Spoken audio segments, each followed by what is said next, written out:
All right, hey guys, I'm Kyle, and I'm one of the pastors here at New Life. And if you've got a Bible, I just want to take a second to introduce the Bible to you before we get started today. And so the Bible's kind of broken up into two parts. You got the Old Testament and the New Testament. The Old Testament tells the story of how God created the world, gave us a perfect place to live, purpose, meaning. It's also the ancient Jewish scriptures, and we believe that those are authoritative, and that God reveals himself to us through his word. And he doesn't just leave humanity in this perfect place, but he lets them kind of decide if they're going to trust him for what's good, or they're going to try to take matters into their own hands. And humanity rebels against God, decides that they're going to decide what's good and evil for themselves, and the Bible calls this sin, falling short of God's standard. And it's a deep issue that there's not really much we can do about, but there's a lot God can do about. So Adam and Eve are then kicked out of the garden. We fall into sin, and everything kind of goes off the rails from there. But God starts his secret rescue mission, as one children's book author has called it, by choosing a family that then becomes a nation of people. And God says through this nation, through this family, all the nations of the earth are going to be blessed. He actually says through this family there's going to be a king that's going to come, that all the nations of the world are going to come from around the world to hear the wisdom of this king. He says there's going to be a prophet that comes from this nation that's going to rise up, be greater than Moses, who was a nation prophet from the scriptures. He says that there's going to be a perfect priest that's going to come who is sinless and spotless, and is going to be able to intercede to God for the people. And so we believe that that anointed one that the Old Testament talks about, the Messiah, is Jesus. And so that's what Christians believe. The New Testament then starts to tell the story of Jesus' life and his death. So Matthew, Mark, Luke, and John are biographies of Jesus' life, and record many of the miracles that he does here, the teachings that he gives that begins to show. And so we actually believe that Jesus is the Messiah, but also that he's God.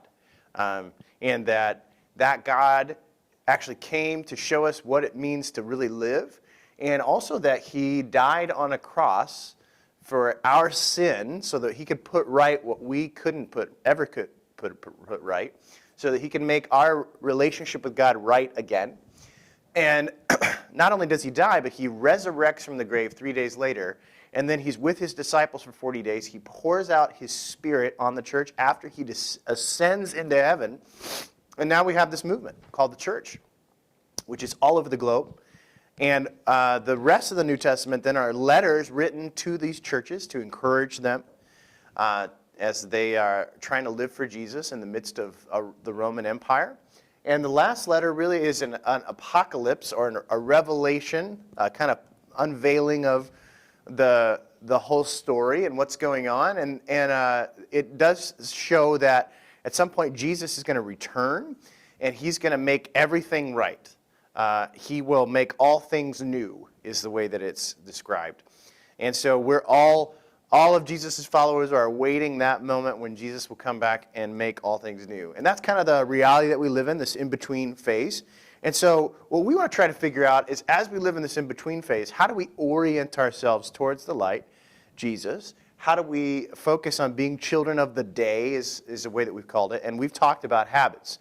If you've been with us for a few weeks, you know that we actually haven't talked about any habits yet. But instead what we've been doing is setting the foundation for these habits. So we talked about the importance of your identity and how your identity has to be rooted in Jesus. And we talked about how in Atomic Habits, James Clear's book on habits, just secular habits, that some of the most powerful language that you can use to change habits is actually your identity, right? And so the Bible actually gets to the heart of that by speaking about how we have this new identity in Jesus, that we are now a new creation. And we have this new family identity, that we as a family, as Jesus people, we don't live that way anymore, right? And this is kind of the thinking behind, how are we going to live differently? And so I wanted to establish that it's our identity that's changed, and that's why we have these new habits. And then last week we talked about the desires that we have in our hearts and how God has actually created us with desires and he wants to satiate our desires. He actually wants to give us the desires of our heart, but we have to train ourselves to love him because we kind of have been off kilter a little bit. And so in the same way that, if you move to a different country and the foods that you like are not available, you kind of have to retrain your hunger in a way, right? So you have to learn, like, what are the things here that I'm going to like, that I'm going to want to eat when I'm sick or whatever. So it's kind of like that. You now are a part of a different country. You're learning to retrain your loves and your hungers. You want to be hungry and thirsty for righteousness now and not like the other stuff. And so it's going to be a process, all right? And so the first habit now, we're actually getting into the habits. You're going to be surprised, I think, is rest. The first thing I'm asking you to do is rest. I think that this is an important first step and habit. 2014, 2015, I had 2 kids under 2, trying to remodel a bathroom.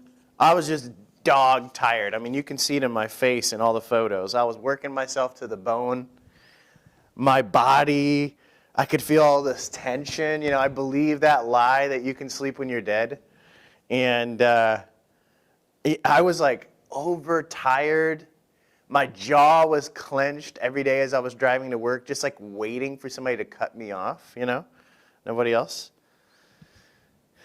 God took me on a journey. I was not well.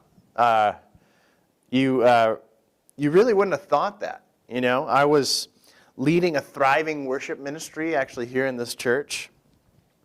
The church was growing. People were impacted by my ministry, but at home I was a lot less than a hero. I mean, I was being implored by my wife to just take some kind of responsibility around the house. My wife was drowning. I was escaping. I was escaping my responsibilities at home by continuing to pile up work to get affirmation of people. Some days I can remember falling asleep and thinking like my life is like a poorly constructed brick wall, and at any moment everything was going to come crashing down. Whatever that meant, I was sure it was going to come crashing down. I felt this crushing anxiety about life, knowing that I had no room for anything ever to go sideways. No margin. All the while, planning extra worship nights and leading band rehearsals and small groups. Every year, the American Psychological Association does stress evaluations. And every year, in America, they go up. Every year. The stats continue to rise. I don't need to bore you with stats from the last 2 years, right? I mean, we all lived through it. Okay, here we go. So, I don't want to give you a bunch of statistics, but over the last couple of years, because the stats continue to increase, the APA has actually changed the focus of this study to try to figure out what the stressors are. There's some editorial things in this, but mostly in 2022, the stress had to do with inflation, the cost of basic supplies. And actually, 64% of all Americans said their rights were under attack. We are stressed about everything. Politics, inflation, things in our control, things outside our control, family stuff. I know statistically, I know pastorally, you are stressed, overtired, underpaid, overworked, tired just to the bone in most cases. When I was in Mexico and teaching English to my students, I taught them this important English phrase that maybe you can identify with. I just can't even. It sounds like an unfinished sentence, but it's just a sentence that we're used to. You want to do some stuff this year. You want to change, but you are just worn out. I have good news for you, friends. God has not created us to sustain the pace of life that we're all trying to live. Let's look at some scripture together. In Genesis chapter 2, right after God has finished the sixth day, does anybody remember what he made on the sixth day? Man. Right after God makes man, the next day, this is what happens. The heavens and the earth, everything in them were completed. And on the seventh day, God completed his work that he had done. And he rested on the seventh day from all his work that he had done. God blessed the seventh day and declared it holy. For on it he rested from all his work of creation. God rested. And in fact, we were birthed into a world where the first day was rest. You get this? This is the God that's revealed in the Bible. God doesn't create us to get to work. He creates us to enjoy his rest. And then to partner with him out of that rest. In Deuteronomy 5, God institutes the 10 Commandments. You remember about those people I was telling you about when we introduced the Bible. They were enslaved by the Egyptians for 400 years. They were enslaved. 400 years. There was 365 days of work for 400 years. That many generations. And God brings them out, and he gives them 10 commandments. The first group is about how you relate to God. Then there's this thing about the Sabbath. And then the next group is about how you relate to each other. And actually, old rabbis would say that you can't follow any of the 10 commandments unless you practice the Sabbath well. I think there's some wisdom in that. Some of us feel stuck in our process of becoming more like Jesus. And can I just submit to you that you're just tired. You're worn out. You cannot sustain the pace of life that you have put out for yourself.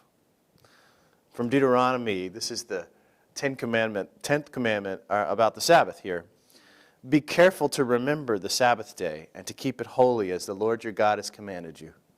You're to labor 6 days, do all your work, but the seventh day is a Sabbath to the Lord your God. Do not do any work, you or your son or daughter, your male or female slave, your ox or your donkey, or any of your livestock, or the resident alien who lives within your city gates, so that your male and female slaves may rest as you do. Remember, you were a slave in the land of Egypt, and the Lord your God brought you out of there with a strong hand and an outstretched arm. This is why the Lord your God has commanded you to keep the Sabbath day. You know, I think that for the longest time, I have had troubles with this idea of holiness, keeping a day holy. What do you guys think that means? I always struggle because I think I immediately go to some kind of moral category. You guys do this? Like, holiness means some kind of moral good. Like, how do you keep a day morally good, you know? But I think that it's best thinking about it something like set apart. You guys have kids, you got those like cafeteria trays, or you've ever eaten with like one of those cafeteria trays? It's got like the different sections, right? Those are the holy trays, okay? Like your beans are like set apart from your mashed potatoes and the nugget tray, okay? So this is what it means to have like a day that's set apart for God, right? You kind of get this in your mind. I know Christmas can be like really exhausting for a lot of people, but just imagine, if you will, you got Christmas, right? It's kind of set apart. You don't go get your tires rotated on Christmas. Maybe you put your phones away, or maybe you pass out phones. I don't know what your Christmas is like, so that you can get through it, right? I don't know, but it's still kind of a set apart day. If you can think about that, but like each week you have a day that's set apart to God. So what are you supposed to do on the Sabbath? We have kind of 4 things that we want to help you think through as you try to start this and implement it into your life. The first thing is this: stop. It comes from the Hebrew word Shabbat, which means to stop. You need to stop or cease from all your work. And I mean paid work and unpaid work. I recognize that this means that you're going to have to rearrange things during the week so that you can get those unpaid work things done. But you need a day to stop, to cease from doing everything that you're doing. Some of you are terrified to do that. You're terrified to stop because you don't know what it's going to reveal about yourself. You don't want to face all those things that are in your heart, things that you've been trying to ignore. Well, let me just tell you, everyone around you is desperate for you to slow down and to look at those things. Because that stuff that you're running from, it always ekes itself out in all of your relationships. This isn't what God wants for you. He wants you to have a thriving life with Him. And so if He's going to do healing to the othermost, you are going to have to stop, slow down. The second thing is rest. Once you stop your productivity, how are you going to rest? This should be easy, right? This is what bathrobes were created for. Bathrobes and naps, movies, chilling. It's just chilling, right? Maybe for you that means, I don't know, what does rest mean for you? Does it mean picking up a good book? And maybe for some of you that's not restful, you know? But finding what is rest for you, taking some time to just rest, to be unproductive. Sabbath is how we practice some of the beliefs that we hold about God. You know, we believe here that God is sovereign. That means that He reigns over everything and that He knows everything and that He is in charge of everything. And when we stop and we rest, it's actually practicing these ways. You know, one of the things that Sabbath reveals to us is that whenever we die, the world will just continue going on. It just will. Some people will miss you, a handful will think about you regularly, but for the most part, the world will just keep going. Sabbath teaches us to embrace something that we call finitude. Finitude. Everybody say finitude. Finitude. It just means that, it means this, essentially. I am finite, so I'm not God, but there is a God, and so I can stop. I can rest. And then, once you stop and you rest, then you got to enjoy or delight on your Sabbath. That's what Sabbath is for. Can you imagine having a day in your calendar that has a spot that's holy, that stuff doesn't leak into, right? That's specifically made to just enjoy life. Enjoy the things you have. Do you have a day like that? My sense is that most U.S. Americans don't. They don't have a day set aside to just enjoy life each week. They just let the busyness of their lives dictate everything. They let their schedule dictate everything. They actually see clear days as days to be filled with something else, to be productive.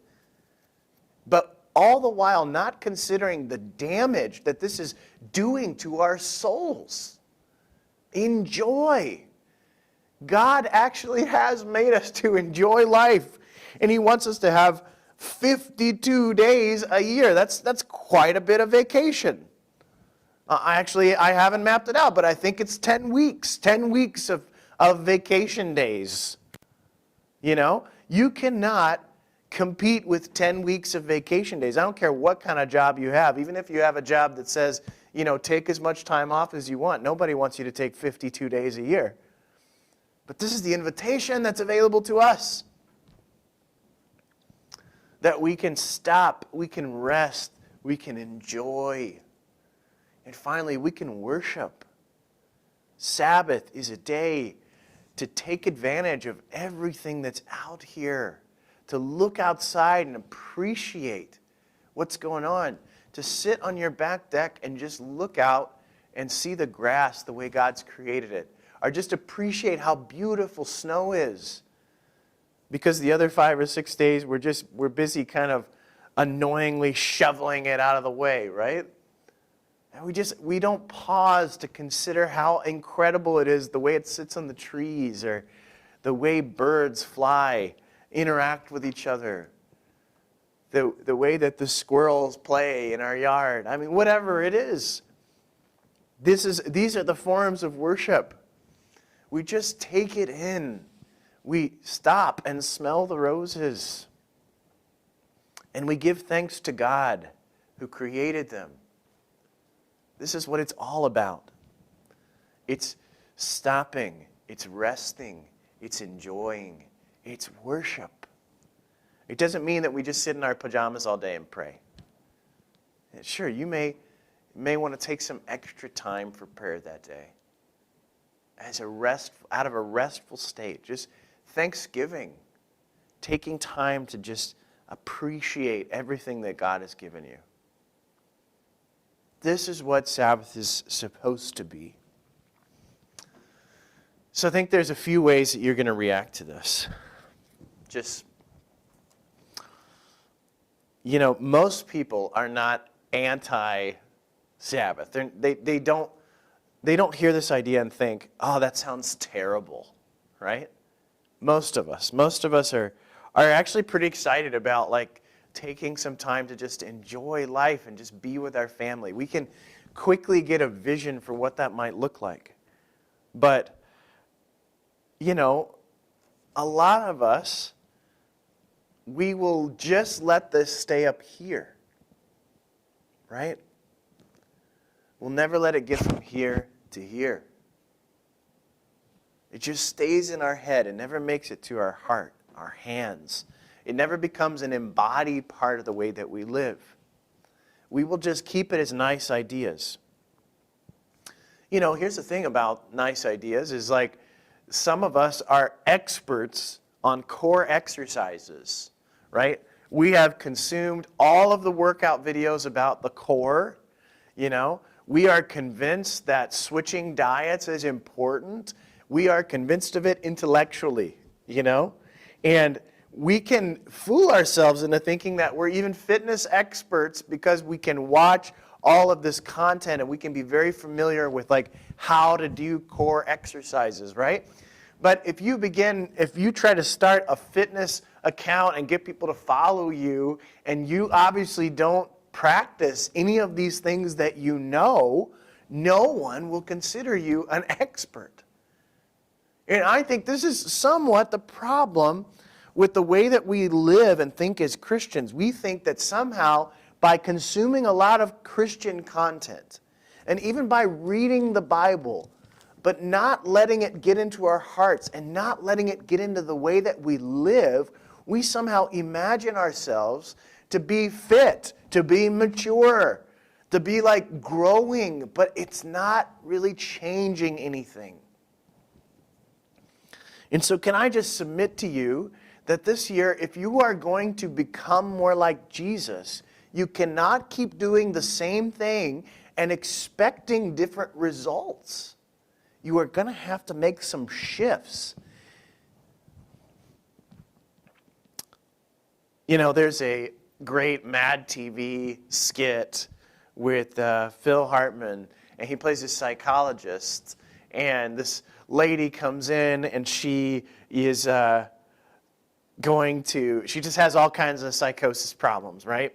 And she's really excited to talk to him, and he says that he charges $5 for the first 5 minutes and nothing after that, which is a really weird way to start. And so he says, okay, go ahead, tell me your problems, go. He starts the timer. And she says, well, I'm terrified of being trapped alive in a box, right? And she starts to go into all these psychosis, and he's like, wait. And she tries to start telling him what she thinks the motivations, the things behind this are, right? And he says, okay, I'm going to tell you something, 2 words, and I think this is really going to change your life. You ready? Stop it. Just stop it. If only psychology was that easy, right? Just stop it. Stop doing those things. Stop it. Right? Maybe sometimes you feel like that's how I preach. Like, you have these things in your life, now just stop it. Right? But can I suggest to you that maybe, actually, one of the first steps for you today in your walk with Jesus and in becoming more like him is that maybe you do need to just stop it. I'm not talking about the behaviors. I'm talking about everything in your life. I'm talking about having a specific day just to stop. And maybe in the stopping, God will begin to work on those behaviors in ways that you didn't expect. I'm inviting you.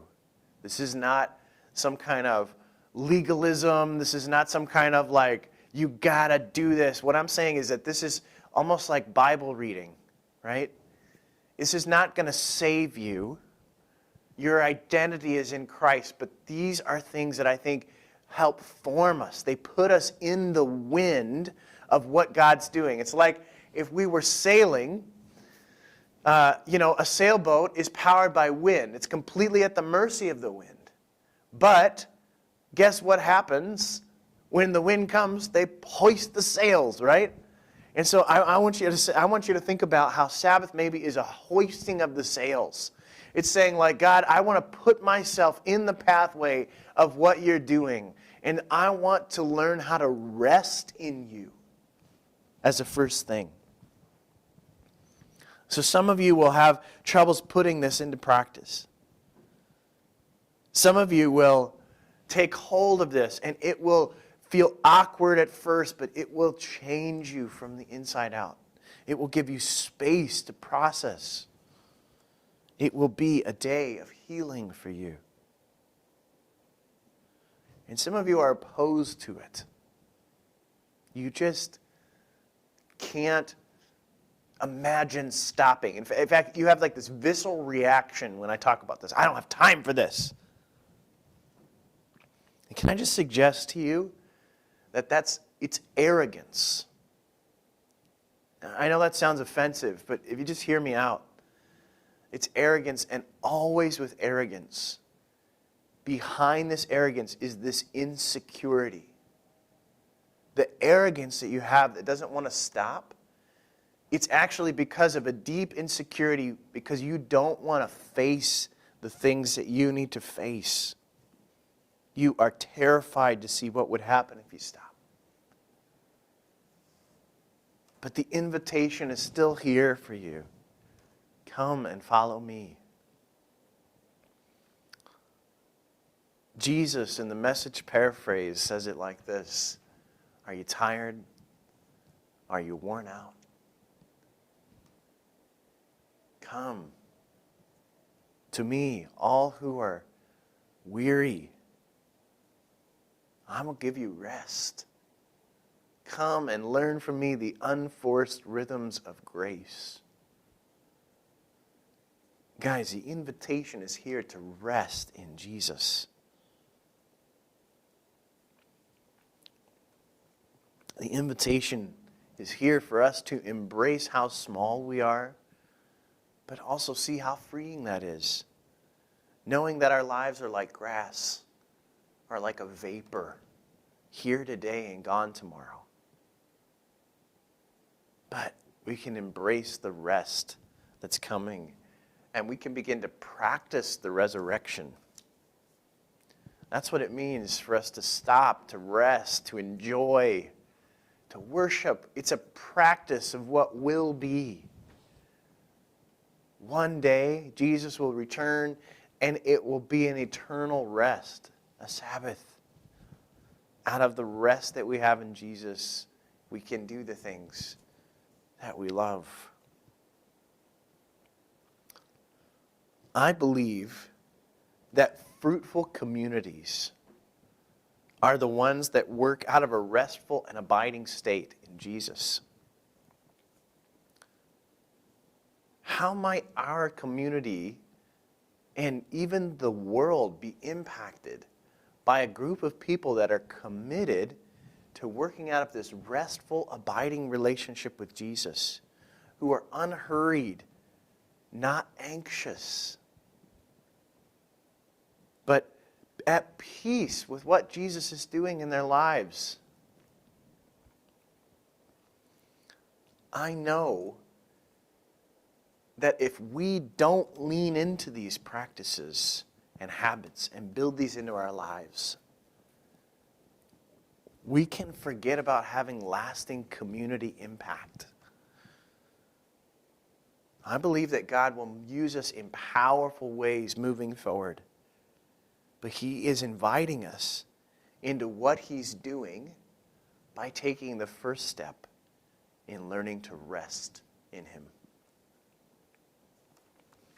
I wonder if just wherever you are, if you just take some time with me, and we just want to practice silence together and just waiting on God. So wherever you are, if you just hold your hands out like this for me, and I just want to invite you to just pray this prayer with me. Come, Holy Spirit. Come, Holy Spirit. Let's just invite the Spirit to just be speaking to us today about our lives.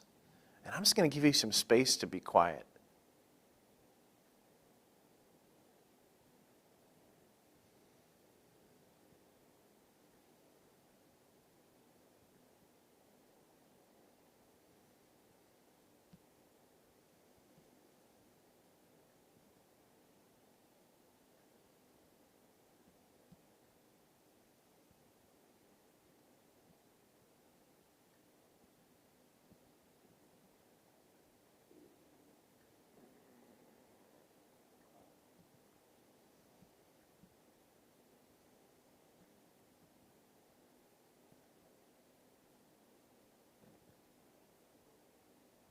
I just want to encourage you, every day we can enter into the rest that God has for us. But I believe that there is a calling to come away with God once a week, to find a 24-hour time with no should-tos or have-tos, and to just rest in Him. And I think this invitation, man, it really has changed the way that I view time. I think it's similar to giving. When you give to God regularly and sacrificially, it changes how you view your money, your possessions. And I think when you regularly set aside time for holiness with God, it changes how you view your time. It changes what you see as important. And that is an ongoing process and change. It's not just a one-time thing. It continues to reveal what's most important to you. So I can't challenge you enough to try to work this into your life. Start small. If you don't feel like you have a 24-hour time frame that you can do this, man, give it 8. Give it 8 hours. Give it 4 hours. Maybe just turn off your phone starting at 8 a.m. before you come to church on Sunday if you've got to work at 2 or something like that. Give yourself some space, some time to just rest and enjoy. Worship. Stop. I love you guys. I hope you have a great rest of your day. And if you want to continue to worship in some way, you can, through giving, you can do that online at newlifedbq.com/give. And you find all the information there about how you can give. All right.